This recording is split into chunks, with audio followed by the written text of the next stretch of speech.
Tenemos en línea a Juan Manuel Rafali, Así él es. es abogado constitucionalista. Muy buenas tardes, doctor.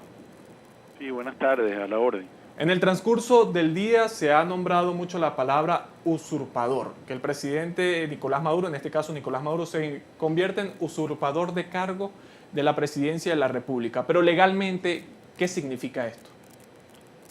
Bueno, mira, el término usurpación deriva de que la Constitución en su artículo 128 dice que toda autoridad usurpada implica que los actos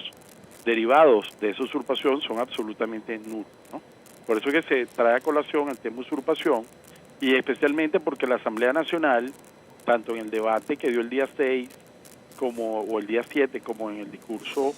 de toma de posesión del nuevo presidente de la Junta Directiva de la Asamblea, refirió que a partir de este día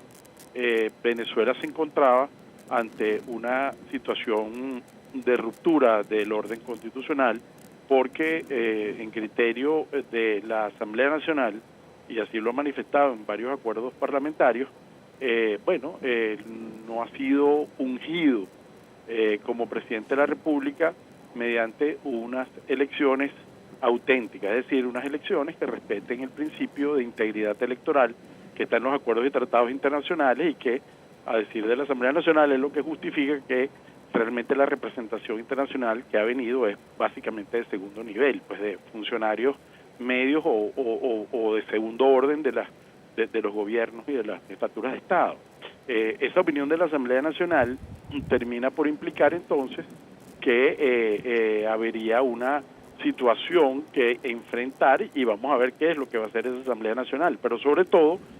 el basamento de la Asamblea Nacional está en el hecho de que en las elecciones del pasado 20 de mayo, que fueron a destiempo porque fueron anticipadas sin que mediara un acuerdo entre todas las partes que representan las fuerzas políticas, no pudo intervenir la oposición con sus principales partidos, con sus principales candidatos, porque fueron inhabilitados.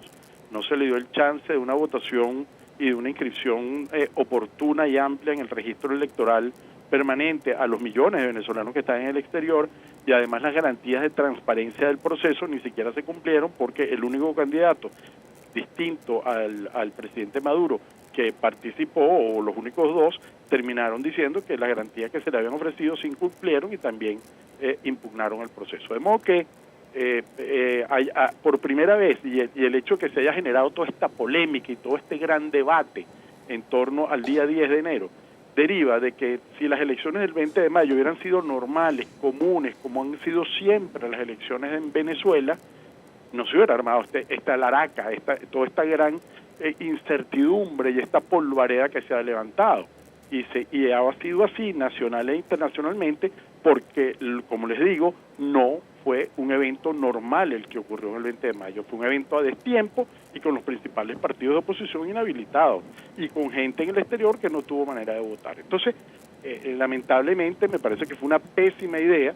tomar este camino, y yo creo que lo que debería ocurrir es que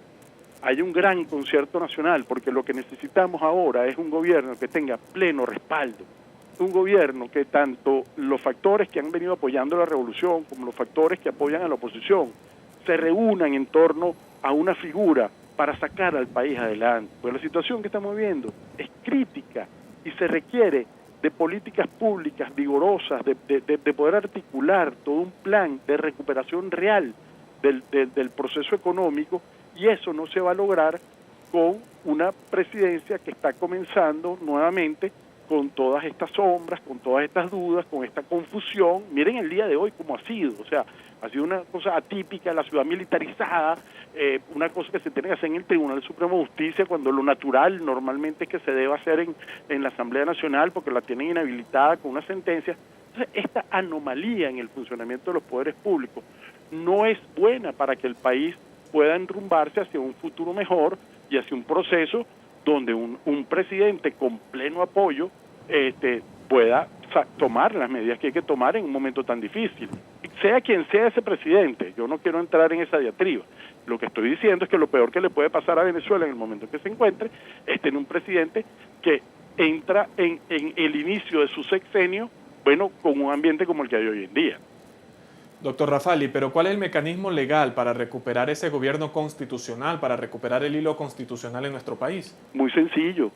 Un acuerdo entre el gobierno y la oposición, como el que estuvo a punto de concretarse en la República Dominicana, en donde se establezcan condiciones electorales justas y transparentes para todas las partes y que gane quien tenga el mayor apoyo popular, no inhabilitando partidos, ni inhabilitando candidatos, ni evitando que la gente que está en el exterior vote. De manera que de lo que se trata precisamente es de buscar un mecanismo donde la soberanía popular se pueda imponer y pueda decir quién va a regir los destinos del país en lo adelante, y que todo el mundo, le guste o no le guste ese presidente, lo apoye para que nos ayude a sacar al país de la crisis. Tiene que haber un acuerdo nacional. ¿Cuál es el papel que juega entonces la Fuerza Armada Nacional Bolivariana? Bueno, la Fuerza Armada Nacional Bolivariana, de acuerdo a la Constitución y de acuerdo a la Ley Orgánica de Seguridad y Defensa de la Nación, es garante no solo de la soberanía en el espacio territorial de la República, sino es garante de la democracia, es garante de la paz de los ciudadanos, y me parece que es un elemento importantísimo dentro de lo que sería un proceso de formación de acuerdos, que por cierto, podría ser un proceso de formación de acuerdos entre poderes públicos, no necesariamente entre fuerzas políticas. Esto no necesariamente tiene que implicar un acuerdo con el partido A o B o C y el partido del presidente o no, sino, por ejemplo, un acuerdo en donde intervengan el Poder Legislativo Nacional, la Presidencia de la República, es decir, el Poder Ejecutivo y todas las instituciones del Estado, y se pongan de acuerdo para establecer, como le digo, un certamen electoral auténtico que se corresponda con los estándares establecidos en los acuerdos y tratados internacionales en materia de derechos civiles y políticos. De modo que ese es el camino que debemos transitar, y yo soy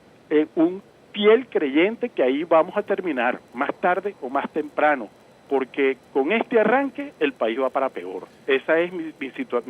impresión, y lo que necesitamos es, oye, un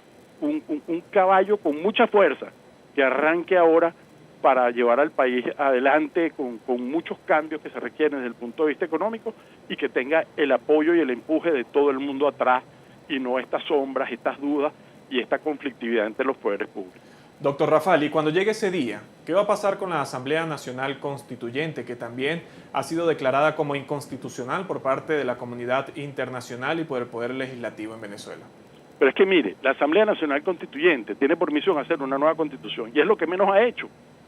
La Asamblea Nacional Constituyente es una creación para sustituir al Poder Legislativo Nacional, que quedó atado de manos por una sentencia del Tribunal Supremo de Justicia en un juicio que tiene 3 años ya y que no terminan de resolver. Entonces, si la Asamblea Nacional se considera legítima, tiene que producir un proyecto de constitución y que se vote. Ahora, eso no lo hacen, es más, hablan de que bueno, que se pueden quedar allí durante el tiempo que quieran, porque es un ente de gobierno superior, supraconstitucional, y eso es lo que es visto a nivel de la comunidad internacional como una anomalía, porque de acuerdo a la Constitución, la Asamblea Nacional Constituyente no está para eso. Es más, le voy a decir algo, la supremacía constitucional de una Asamblea Nacional Constituyente radica en que cuando algún poder público evita que ella ejecute su tarea de hacer un cambio profundo en el orden constitucional, sea perturbada. No radica en que ella se puede elegir como el poder de los poderes y hacer lo que le da la gana por encima de la Constitución. Entonces, si la Asamblea Nacional Constituyente es ilegítima para muchos y es legítima para otros, pues que también forme parte de ese acuerdo. Es decir, lo que se requiere precisamente es despojarse de esas posiciones dogmáticas y radicales de parte y parte. Lo que se requiere es decir, bueno, señores, vamos a enrumbar al país por esta vía, vamos a permitir un acuerdo político de alto estado, y vamos a llamar a un proceso electoral auténtico en N cantidad de meses, donde todo el mundo compita, e incluso puede ser una elección general, y para eso pudiera incluirse un cambio constitucional que permite o facilite eso. Es decir, que la constituyente tampoco puede disolver la Asamblea Nacional, como lo han venido anunciando y también como lo indicaba ayer el presidente Nicolás Maduro. Pero por supuesto que no. Si la Asamblea Nacional pudiera disolver la Asamblea, la Asamblea Nacional Constituyente designada por Maduro, pudiera disolver la Asamblea Nacional, no hubiera imperio de la Constitución del 61, porque eso no es una no hay ninguna causal de disolución de la Asamblea Nacional. Entonces, imagínate tú que la Asamblea Nacional Constituyente, cuya única misión es redactar un nuevo orden constitucional, disuelva la Asamblea Nacional y después presente una constitución y esa constitución no sea aprobada por el pueblo. ¿Cómo queda esa Asamblea Nacional que fue electa en el 2015 con una amplia votación? Entonces, estamos en presencia de un ente, pero es que no lo digo yo, lo ha dicho hasta Isaías Rodríguez, que eso es un órgano que se ha erigido en un ente de gobierno fuera de los límites naturales del funcionamiento de los poderes públicos que están en la Constitución. Y eso es parte del problema y se debería convertir en parte de la solución. Doctor Rafali, ya para finalizar, me gustaría conocer su opinión sobre la renuncia de la defensora del pueblo un día antes de la juramentación de Maduro. Recordemos que ella fue también la encargada del caso de Leopoldo López. Sí, bueno, yo creo que estamos viendo manifestaciones permanentemente dentro de quienes ejercen funciones públicas, este magistrado de la sala electoral y otras personas que, bueno, sienten que está pasando algo que no está bien desde el punto de vista del funcionamiento del Estado, que temen porque en Venezuela se pueda producir un cambio de una manera indeseable y que me imagino que quieren tomar distancia de lo que está ocurriendo, porque si esto sigue así y el gobierno opta por seguir manteniendo el poder a la fuerza, pues el día de mañana todas estas personas podrán correr riesgos desde el punto de vista de la justicia internacional como está ocurriendo. Entonces, la mejor manera de evitar eso es precisamente con un acuerdo que sea validado por la comunidad internacional, aparte de, por supuesto, de todos los factores internos del país, que permita, caramba, como cualquier nación civilizada y democrática, hacer unas elecciones transparentes donde todo el mundo pueda competir en igualdad de condiciones y que se diga a través de la voz del pueblo quién va a conducir al país hacia un futuro mejor. Muchísimas gracias, doctor Rafali, por atendernos.